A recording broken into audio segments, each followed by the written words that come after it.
2024 के लोकसभा चुनाव में नरेंद्र मोदी को 35 सीटें और राहुल गांधी को 37 सीटें चाहिए। अगर ऐसा हो गया तो दोनों ही रिकॉर्ड बना लेंगे। मोदी को अगर 35 सीटें और मिल गईं तो ऑल टाइम हाई पर पहुंच जाएंगे, और अगर राहुल गांधी को 37 सीटें मिल गई तो वो ऑल टाइम लो पर पहुंच जाएंगे। अब आप कहेंगे कि ये कैसे हो रहा है? इंडिया टीवी और सीएनएक्स का ओपिनियन पोल बता रहा है कि मोदी तीसरी बार प्रधानमंत्री आराम से बन रहे हैं, लेकिन 400 से थोड़े कम रह रहे हैं। क्या है 24 का पूरा नंबर गेम, इस रिपोर्ट में देखिए। नरेंद्र मोदी की गिनती में 35 सीटें कम पड़ रही हैं। नरेंद्र मोदी के एनडीए के टारगेट में भी 22 सीटें कम आ रही हैं। मोदी ने बीजेपी के लिए 370 और एनडीए के लिए 400 पार का नारा दिया है, लेकिन इंडिया टीवी सीएनएक्स के सर्वे में बीजेपी को 335 सीटें आ रही हैं और एनडीए को 378 सीटें मिलती दिख रही हैं। एनडीए और बीजेपी का अब तक का रिकॉर्ड तो टूट रहा है, लेकिन मोदी के टारगेट से सीटें कुछ कम पड़ रही हैं।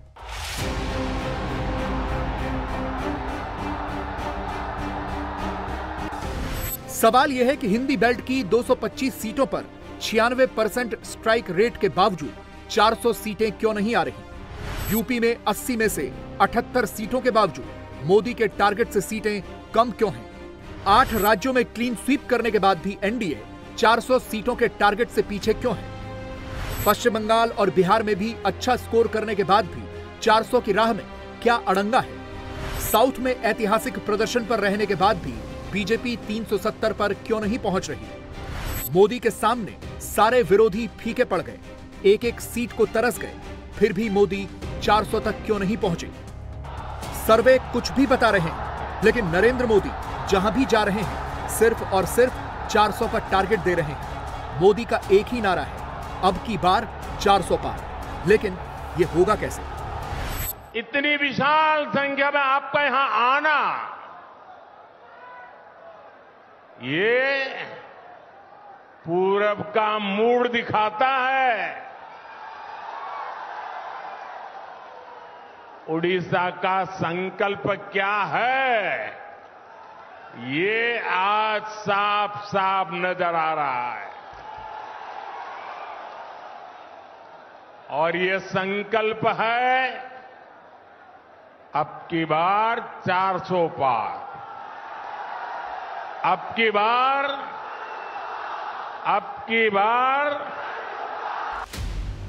400 के पार कैसे जाएंगे, ये भी आपको थोड़ी देर में बताएंगे।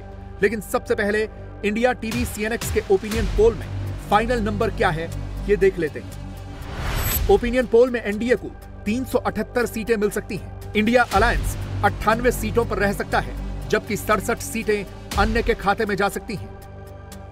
यानी पूरी मशक्कत के बाद भी इंडिया अलायंस 100 का आंकड़ा पार नहीं कर पा रहा। मोदी की सुनामी के सामने विपक्षियों का और बुरा हाल तो तब पता चलेगा जब आपको ओपिनियन पोल में यह दिखेगा कि किस पार्टी को कितनी सीटें मिल रही हैं।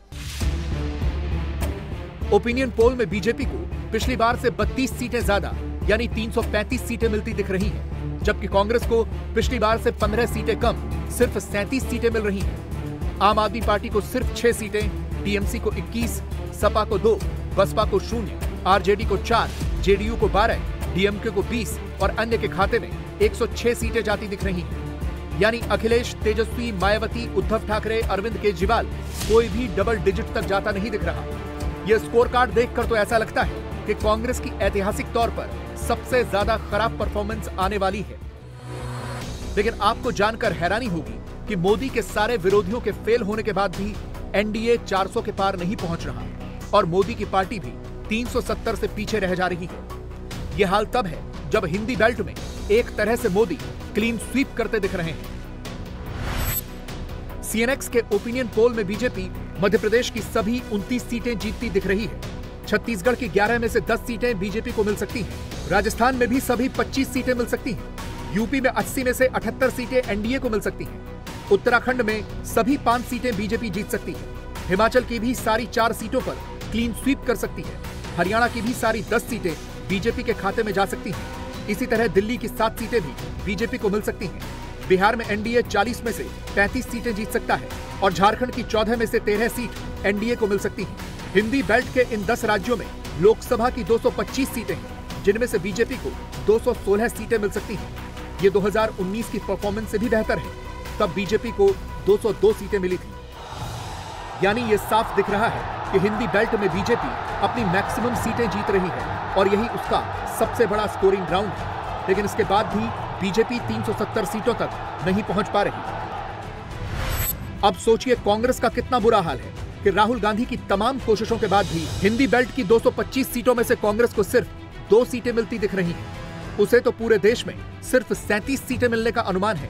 इससे तो दोगुनी सीटें योगी मोदी अकेले यूपी में जीत सकते हैं। कांग्रेस के लिए यह आंकड़ा इसलिए भी कष्टदायक होगा क्योंकि उनके नेता राहुल गांधी ने अपनी भारत जोड़ो यात्रा की दूसरी सीरीज में इस हिंदी बेल्ट को भी टच किया हुआ है। यानी उनकी ये यात्रा फिलहाल हिंदी पट्टी में तो कोई असर नहीं दिखा पा रही। एक और मोदी जी चंद्रमा पर चंद्रयान लॉन्च कर रहे हैं, दूसरी ओर सोनिया जी 20वीं बार राहुल बाबा को लॉन्च करने का प्रयोग कर रही है। ये राहुल यान है ना, राहुल यान 19 बार लॉन्च हुआ मगर पहुंचा ही नहीं, 20वीं बार प्रयास चालू है। मुझे बताओ भाई और बहनों, ये परिवारवादी पार्टियों को वोट देना है या नरेंद्र मोदी जी को वोट देना है? जोर से बोलो और जोर से बोलो।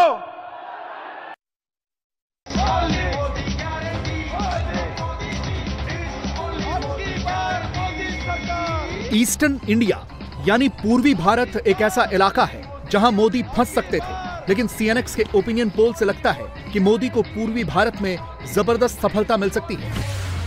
पूर्वी भारत में लोकसभा की कुल 88 सीटें हैं। ओपिनियन पोल के मुताबिक पश्चिम बंगाल से बीजेपी को 42 में से 20 सीटें मिल सकती हैं। इसी तरह ओडिशा में भी बीजेपी को 21 में से 10 सीटें, असम में 14 में से 10 और नॉर्थ ईस्ट में एनडीए को 11 में से 9 सीटें मिल सकती हैं। यानी एनडीए को 88 में से 49 सीटें यहां मिल सकती हैं। मोदी, मोदी, अब की बार मोदी सरकार। और इसीलिए मोदी को ईस्ट से एक अलग ही ऊर्जा मिल रही है। 400 पार का संकल्प भारत को दुनिया की तीसरी बड़ी आर्थिक ताकत बनाने वाला है।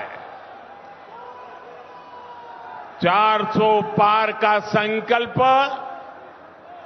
देश में एक मजबूत और निर्णायक फैसले लेने वाली सरकार फिर एक बार बनाने के लिए है।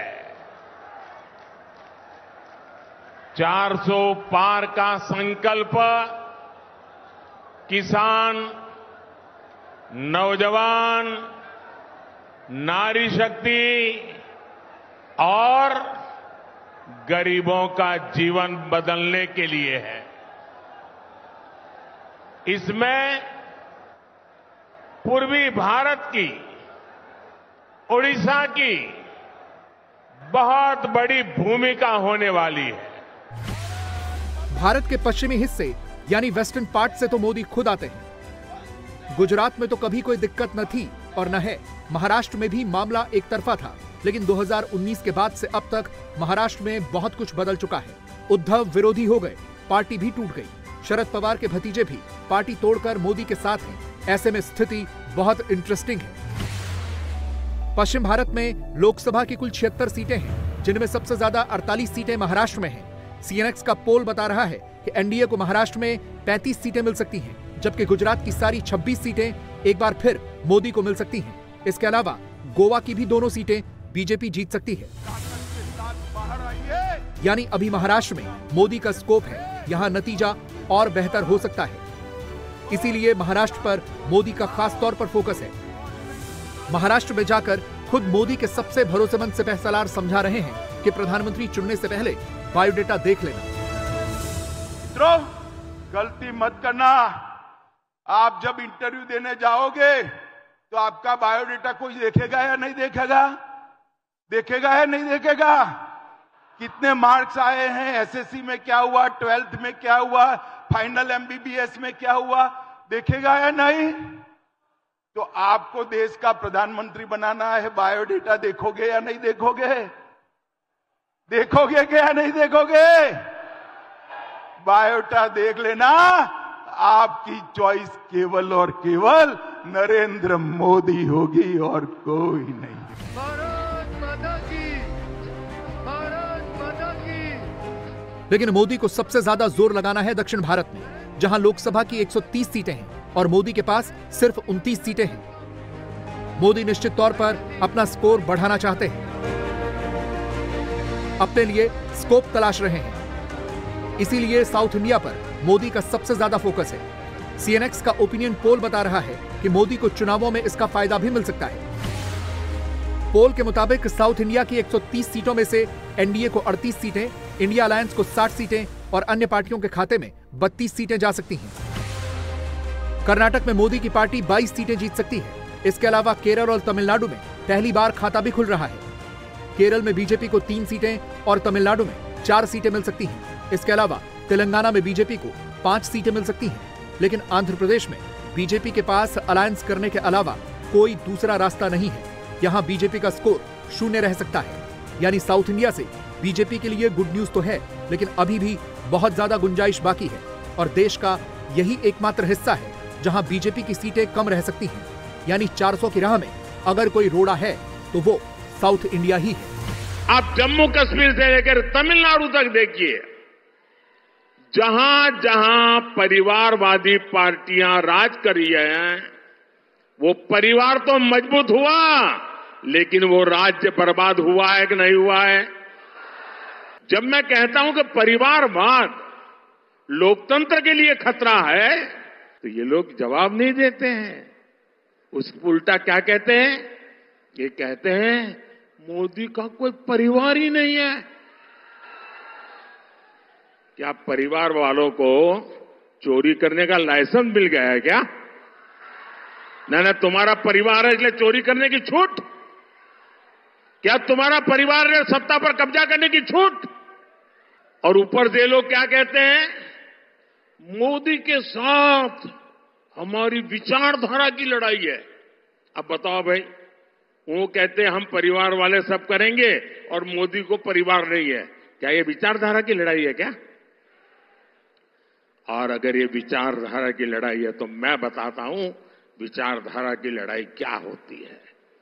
वो कहते हैं फैमिली फर्स्ट, मोदी कहता है नेशन फर्स्ट। ये है विचारधारा की लड़ाई। इन्होंने अपने परिवार के हितों के लिए देश हित को बलि चढ़ा दिया। मोदी ने देश हित के लिए खुद को खपा दिया है।